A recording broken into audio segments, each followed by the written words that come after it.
The government will draw up next year's budget with total spending exceeding 800 trillion won for the first time. With national tax revenue expected to reach a record high next year, the government says it will pursue bold fiscal policies. President Lee Jae Myung proposed creating a future response fund using the additional tax revenue with focused investment in the future, youth, regional development, and education.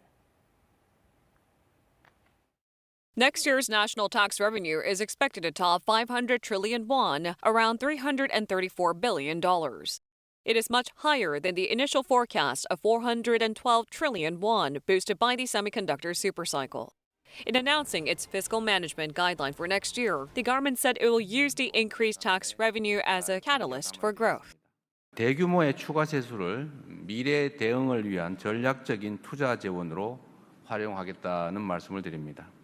Key to the plan is creating a future response fund utilizing the additional tax revenue.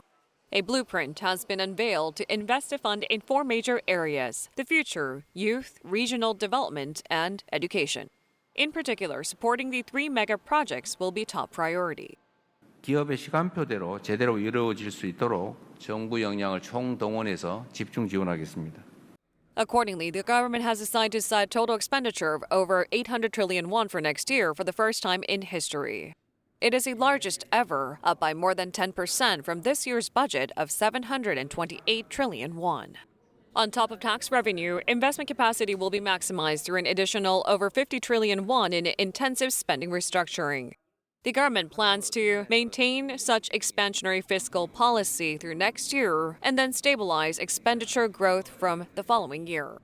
It also promised to make significant improvements to both the managed fiscal balance and national debt from next year.